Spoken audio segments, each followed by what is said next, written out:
Hey guys, welcome back to the channel. Thank you so much for clicking a new video. Mine means a lot to you guys. Keep clicking. If you guys keep clicking, I'll keep making. We have the final 8 here, Sky. We're really getting down to business here. You know, I say it every week, but it really does feel like this season has flown by. I mean, we're only 3, right? 3 away from finale, which is good because I really think that these 3 episodes have to hit one after another. We got a pretty decent episode last week. Definitely not bad. Definitely not something that would like ruin a streak. And the week before that, we of course got the best episode possibly of the season with the Danny idol play. And so I think what we're gonna need to see here is a streak of really good episodes, like every other great season has during the post merge. Unfortunately, it couldn't start earlier because they decided to have like a third swap basically for like the first 2 rounds of the merge, where they shrunk the game down instead of enlarging it, which is just stupid. It's just so crazy. Stupid. Yeah, I'd be curious to I'd be curious to get your thoughts on the state of the game right now. Do you think that the Ratu tribe has a chance here to flip it on Ahsoka? What would you do if you're Lauren and Jamie? Okay, if I'm Lauren and Jamie, okay, well, I was about to say, well, they don't have a chance, right? But now you're telling me that I'm actually them. I actually, what I think is actually going to happen is like, okay, hey, look, the purples, right? The Tikas, they're not the power here, right? So we have the numbers. Let's get Carson out, or let's get Carolyn and Jamie out. That's what I think is going to happen, right? Honestly, now I feel like that answer is more obvious. I mean, obviously, at this point, the Ratus are not going to trust Tika anymore, and if they do, they're retarded. But I think what's a lot more curious is if you're the Green Tribe now, would you go and blindside a Tika member, or if it's proposed to you, do you trust that the Tikas are going to stay with you again? Because obviously, like all of our guts is saying, well, just you blindside the middleman, like a Carson or a Jam. But it is so risky because if you try and do that, then it's just going to force Tika's hand to blindside you anyways. So maybe you try and go for a safe vote. It's a very iffy situation. It's a risk. What are your thoughts on it? It's a risk, and I think it's also kind of an obvious move, but I think it's a risk that's worth taking because, right, once you get rid of this either Lauren, right, or Jamie, right, none of those like are big players, right? You're not getting out anyone that you can kind of carry to the end, Right. And if those people are gone, who's left on the purple tribe? Like the 3 obvious people to win, right? It's Emil, you have Carson, you have Carolyn, right? And those are a really strong 3 because they were basically lost out in the beginning of the season. They're probably not going to flip on each other, right? Right. And once there's one person left, guarantee that orange person, if the purple tribe asks them to vote out a green, will, because they have no other option, right? See, it's tough though because the Orange Tribe has shown to this point that they're not very good at the game, and especially with players like Kane and Brandon. Hopefully, Lauren and Jamie can learn from that. Although we've seen, of course, Jamie also suck at the game. I'm curious to see if they will realize that they have to blindside the Tikas. Ahsoka, for me, it's much more of like they could not, or they could. Either move is good for them as long as it doesn't flip on them. And obviously one is much more risky, but probably the better decision, which is to blindside Yam or Carson. If you're, these two tribes being Ahsoka and Ratu, do you blindside Carson here or Jam or Carolyn? Man, that's a tough one. I think they all have different, strengths and weaknesses too. I think the one you don't get rid of is Carolyn. I think it's Carson or Yam. Yeah, especially from their perspective, not seeing her edit, there's really no reason to blindside Carolyn at this point. It really is just, is it Jam or Carson? Who do you go with there? I think I'm gonna have to go with Demille. I think he's more of a social player. Carson is probably smarter and maybe better at the game. I'm not sure. I think Emil is just like such a big like social threat. Everyone likes him. I don't think anyone really dislikes him. Yeah, I think got to go him. But I'm not going to be mad if you blindside Carson either. I think they're both good picks of blind. Just to play devil's advocate here, Carson I think is also a very good player at the game. On top of that, I do think Carson, guys like Carson, like the nerdy type, do really well with the jury. I also, on top of that, I think that Carson could slither his way to the end, whereas someone like Jam is always going to be a big threat. But I totally get like what you're saying here, because at the end of the day, Jam is like the better player, clearly. And on top of that, really for me is the key thing, and the reason that I would probably agree with you in blindsiding Jam is because Jam has that close bond with Carolyn, and nobody else has that. And I'm sure they see this. They've said it publicly. And so this Jam and Carolyn bond, I think, is the most dangerous in the game at this point. And with them both getting really, really good content last week as far as their edit, it looks like they are giant threats to win. And the only thing that's going to stop them is both tribes being Soka and Ratu getting together.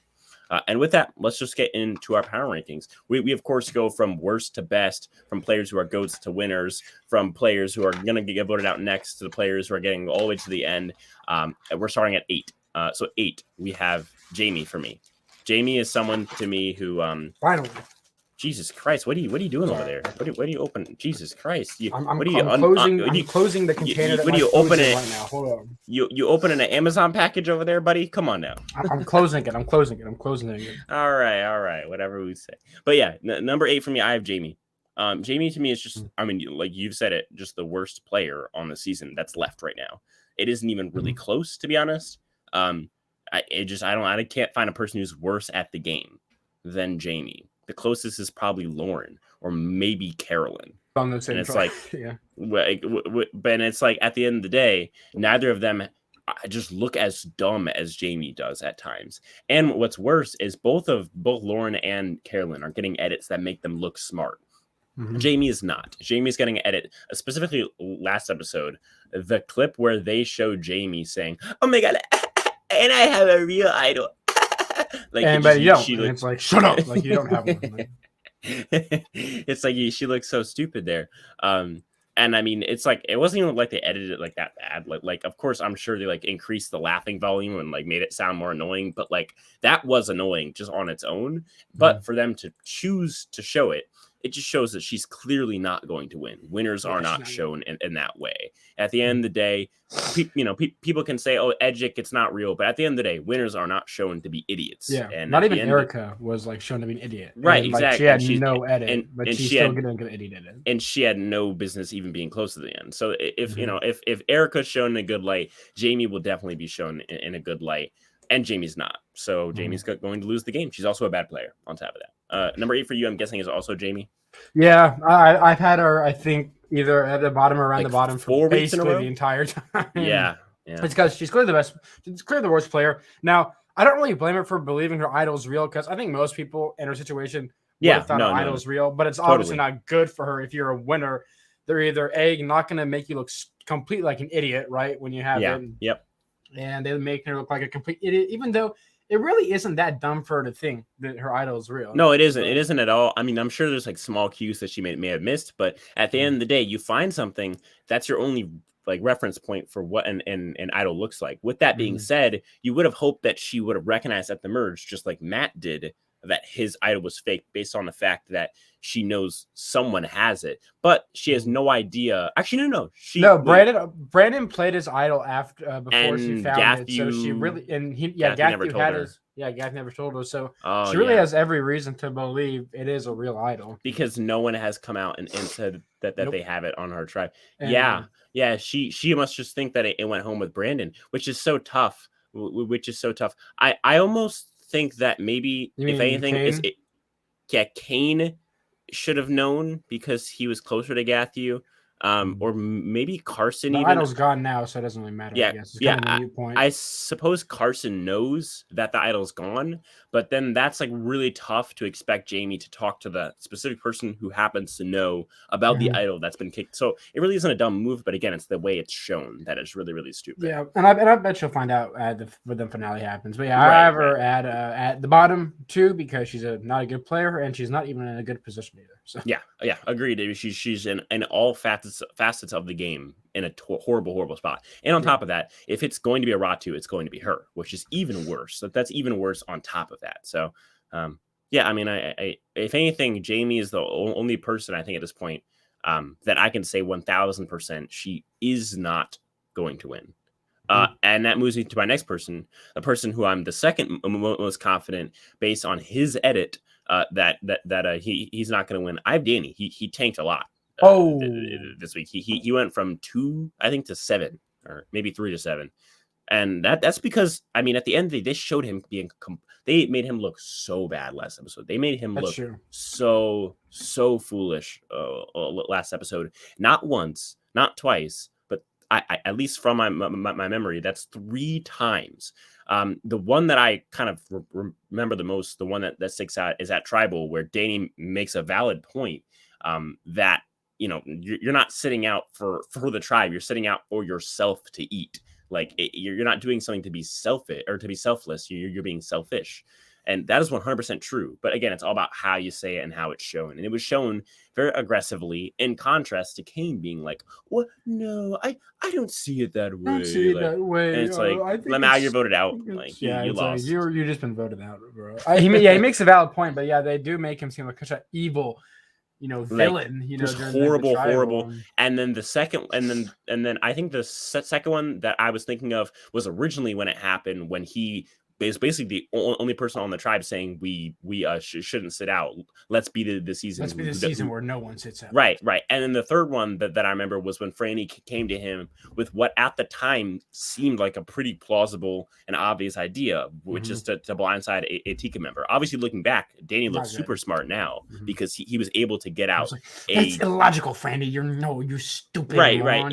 And he looks so assholish in that moment. But at the end of the day, now looking back, I mean, he's right about everything. He's everything he said, especially that about sticking to getting out raw twos. It's smart because at the end of the day, Franny was wrong. They be being the Tikas. But they don't show it like that. They be being the Tikas did not flip on Franny and Danny and Heidi. So Danny ended up being right there. Hopefully he switches his tone this week and does try to go for a Tika blindside. That is what's probably best for the Soka members.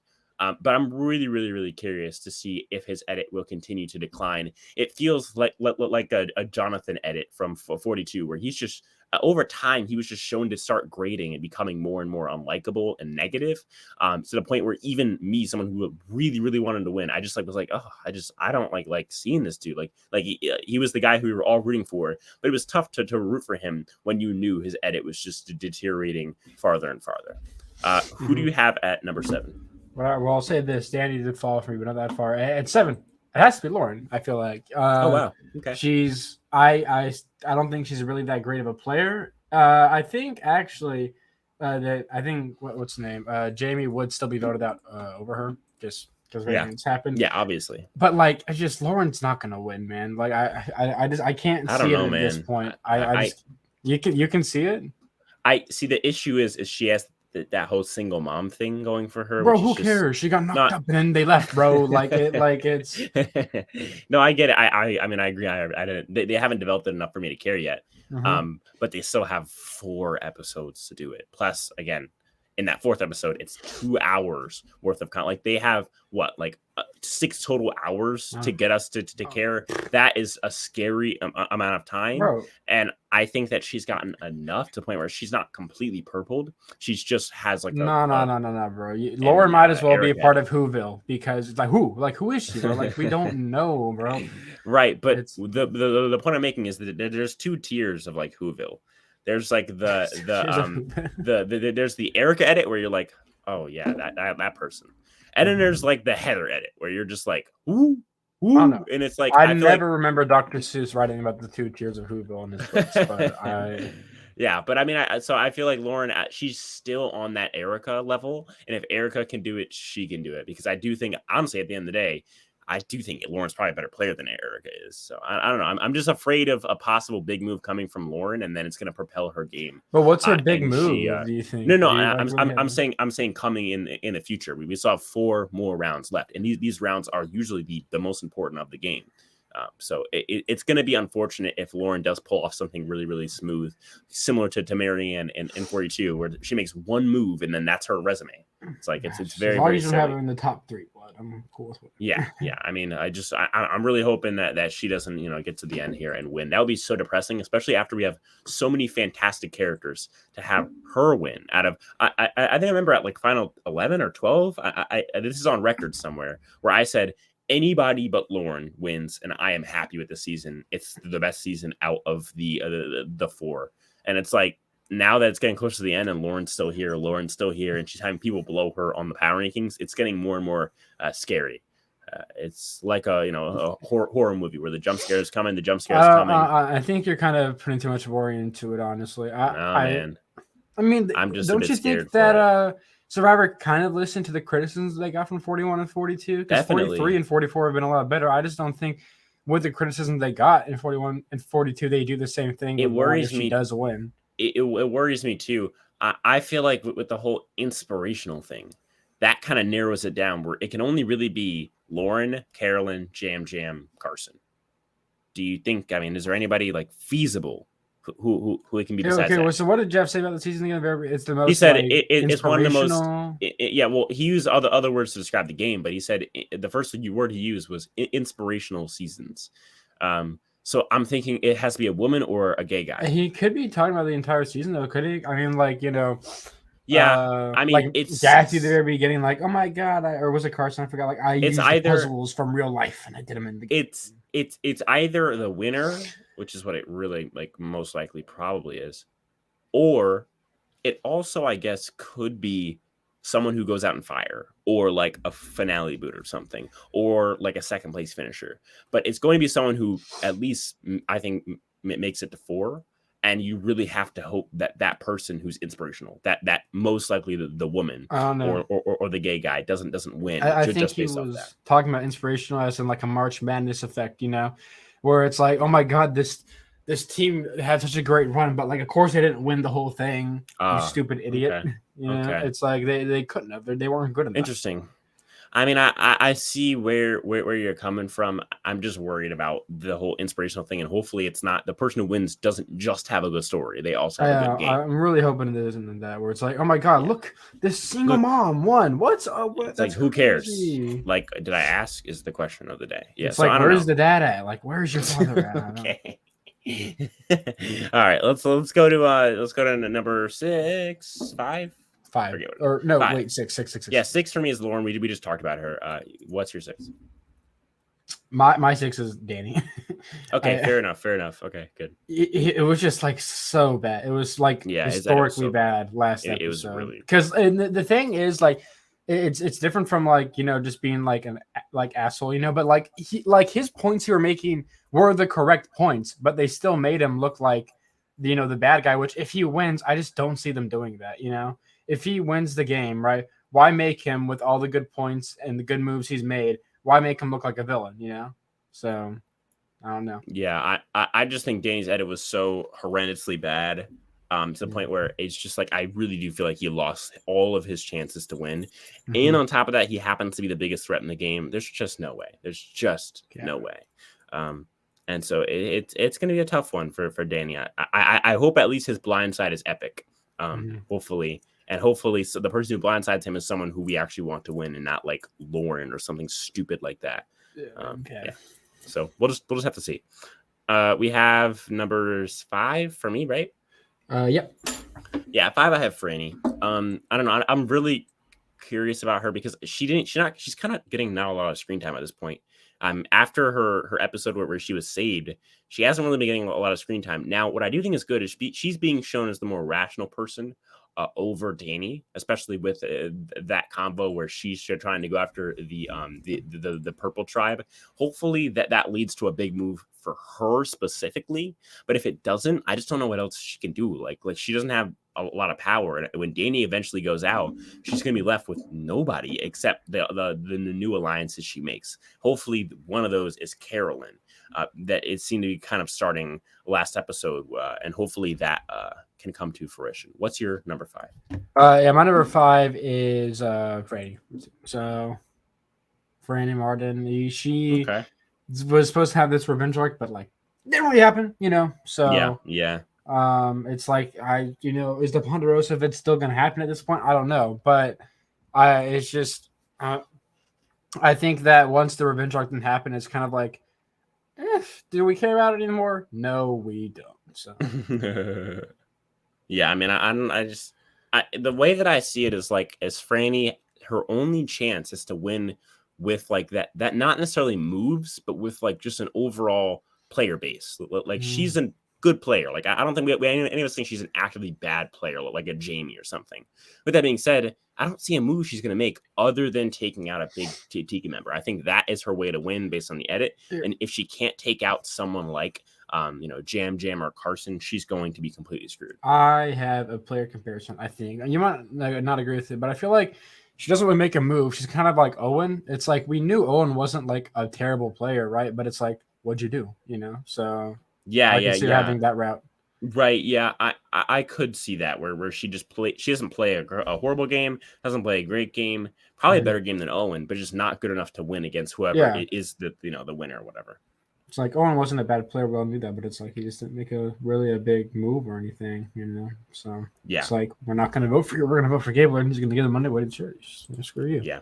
Yep. All right, we have number 4, right? Mm-hmm. Yep, I have Carson at 4. That is kind of crazy in my opinion. Because you also have Carson at 4? No. Oh, okay. No. Okay. Oh, it's because you have Carson at 1. Okay, well, we'll get that later. Okay, well, we'll just have to see. Carson is my 4, and it's mainly because I feel like the top 3, just have better chances to win. The thing with Carson and the issue with Carson is we get a lot of content from Carson, but it doesn't feel important. It doesn't feel personal. It feels more, Carson threw up. Here's an update. Carson, he's so sad. Carson made an ally. Here's an update. Carson is asking Yam what they want to do together. But I think the difference and the reason that people like Jam and Carolyn and Heidi are up there away from Carson is because I just feel like the production is trying to force a winner's edit into Heidi and Yam and Carolyn. I don't see them trying to force a winner's edit into Carson. And so Carson stays at 4. Who do you have at 4? I'm guessing it's Heidi. No, it is actually not. It is Carolyn. Wow, both wrong. Okay, wow. Both. Wow. Carolyn is my 4. I think she's kind of come back down to earth. The pre-merge, that was all her. The pre-merge was all her, and I'll give her that. But it's at this point, it's just like I don't know, man. Like has she really made a move that's gonna win her the game? Like if she gets to the final 3, then these people, do I think she wins? And it's like I'm not actually really sure. Like if she gets to the end with Carson, I don't think Here's she my wins. question. If she gets to the end with Emil, I don't Here's think my question wins. for you. What is your argument for why you have Heidi above her? Because your argument for Carolyn being low is her edits died down. So was Heidi's. Heidi's never was up. It was just always down. And then on top of that, you say, well, Carolyn, when is she going to make a move? And she hasn't made one yet. What move has Heidi made yet? Well, I'll say this. They're very close on the power rankings because I think they're basically the same player. But I actually think that but I actually think that Heidi actually has more respect on the jury with the people on it. Fair enough. That she could probably give a more cohesive argument in the final 3. Yeah, they are very close though. Like they're like neck and neck for me. So no, I mean you're almost convincing me to swap where I have Carolyn and Heidi. Yeah, you know what? I'll do it.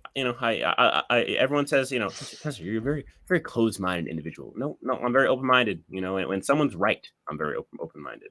I'm gonna swap Heidi and Carolyn now. So that was our 4s, correct? Yeah, that was my 4. Yeah. Okay. At 3, now swapped from where Heidi was, is Carolyn. I have Carolyn at 3, basically just the argument you just made. I just, the way you put it, especially when you put it into perspective, Final Tribal Council, how is Carolyn going to argue for anything? Even if Carolyn is involved in big moves, and even if Yam is gone, and it's just Carolyn there, so there's no one to take credit for the moves. Even if Carson's also gone, it's just Carolyn, and she has the moves. You just can't see Carolyn standing up there and delivering a winner's speech. It doesn't seem right. A good cohesive winner's speech now. Right. I mean, you see her getting up there and giving a Joe Biden speech where she reads off the prompter. Think pause, like a Nora type thing. I don't know if you ever saw Nora. Did you watch 39? I forgot. Yeah, it was bitter that. Oh yeah, it was bitter. Yeah, like Nora had a. Oof.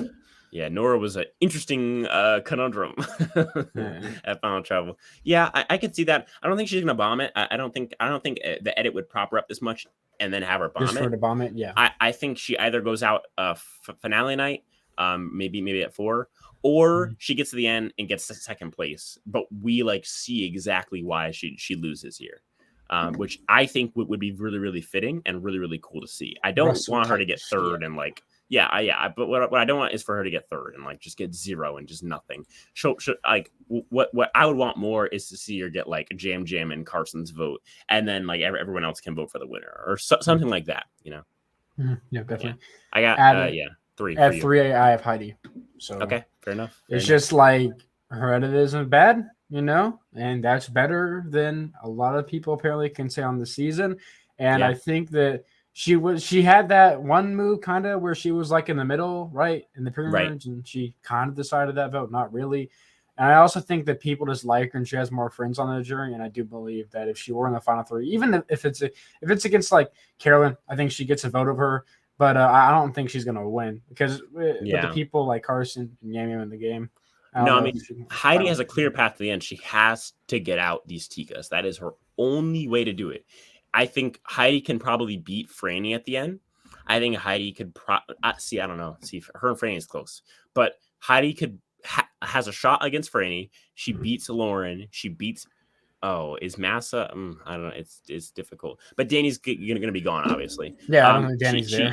She beats Jamie. She beats Lauren. She beats she could beat Franny. Like she has a good, I'd say 4 or 5 people here who she wins at the end against. Carolyn also, she has a good 3 or 4. The issue is the Jams, the Carsons, the Danny, if he somehow got to the end, like these are all problems for her. Even if Franny is a problem here, just because again, these people all have played better games and have gotten better edits and just overall seem like better players. With that being said, she can get to the end against half this cast and win, and that is an achievement in its own right. At Final 8 to be able to beat half the cast, So yeah, she's that is why I have her at my 2, and I have Jam at my 1. Jam is 1. Just like always, because now he's settled into the spot where he's no longer that person that gets targeted every single episode. And yes, he could start getting targeted again, but he's shown that he can evade votes. He's shown that he's the best player on the season. I said this from, I believe, the second or third week. I really do feel he's the best player just on the season, period. He's easily the best player in strategy. And I don't know about social, but probably close as well. I just feel like Jam has the ability. He has the edit. He has the placement in the game. And on top of that, I think if he can try and force a Tika blindside, coming in onto someone like Carson instead of himself or Carolyn, he's set. On top of that, he also has Carolyn, who he can always throw under the bus as well. And someone who I don't think is going to flip on him, seeing that she plays the game very emotionally. And so it, of course, leaves Jam in a fantastic spot. His only issue is that he's in a fantastic spot, and people don't like that. On top of that, his name's got brought up a lot. So if there is a Tika blindside, he could be the one who gets targeted here. Who do you have at 2 and 1? 2, I got Carson. Does he get to the only problem I think for him is if he can get to the final 3, which I don't know. But if he does, I think he's almost won the game against a lot of people, except for one person, and that's Yam, who's at number 1 for me, because it's just like he's the best player overall. A lot of people like him. He has clear moves. He can say that he's made within the game. With everyone who's voted for him has gone home. And I think that's something that the jury would eat up. It's like, oh my god, like I everyone that put my name down, I'm gonna tell him. I don't know what accent. You almost feel like he's getting the Sarah edit, except the difference is he's staying with his group, which is even cooler because now he's gonna have 2 guaranteed votes in Carson and Carolyn if he gets to the end. On top of that, he has 1 guaranteed GOAT in Carolyn. So it's like he has so many options at this point, and his biggest enemy is going to be his threat level. Which is like, at the end of the day, I would much rather be playing the game and knowing that I have the edit and the position and the ability, and just I'm a giant threat. Like, you can get past threat level. There's usually other big threats, Danny. So like he definitely has options here. Carson as well. It's just going to come down to whether he's that giant blind side of the season or if he's the winner. And I'll take the chances. If someone tells me you can either be Gabler or Jesse on the season, that's pretty damn good chances, to win the game. It's half and half. Well, obviously, but if someone said you could just play Survivor or you can take a half shot at winning, I would take the half shot. And it does seem like Jam's in that spot where it's most likely going to be a Tika member. And if that is, it's going to be him or Carolyn, maybe, or Carson as well. So Yeah. Who you have Jam as well, right? So we have the same top person, right? And the Yeah, different and the top same bottom 2 and person. 3, 4. Whoa. Yep. So, whoa, topping. But anyways, do you have any other things you want to talk about? I mean, I feel like we kind of covered it all here in about half an hour. My Survivor merge buff is taking way too long to get here. Like, how is it not Dude. coming in the mail yet? Blood. Absolutely. Wait, hold on. You made a custom merge buff with Survivant on it? What? No, I You said said why? Survivant No, merge buff, no? I said Survivor. Oh, merge buff. Survivor. Gotcha. Well, you know what? Speaking of Survivor, what's going on in the Skylander universe? Okay, it's pretty cool stuff. We just hit 19K on the main channel. Almost 20. Yeah, right. And the new video is yeah. doing very well. You Oh, know, yeah. 71 something K views already. Wow. I don't know the next one I'm going to post on Survivor. The next one I'm going to post on Survivor is probably just a review of the season. So probably the finale, or maybe an episode before the episode before the finale. Right. So Survivant content. Maybe not for the next couple of weeks, but just there will be a video near the end or after the end of the season. So there's that. Okay, sounds like a plan. Obviously, you guys know in the Survivor Spencer universe, we have content coming all throughout the week. If you guys haven't checked out the Russell Hance Has Lost His Mind video, one of my favorite videos that I've ever made. So go check that out on my channel. If that's it, guys. None of this happens without you guys. Without you guys, we're all just weird guys speaking into weird microphones. And if that's how to talk to you guys in the next one.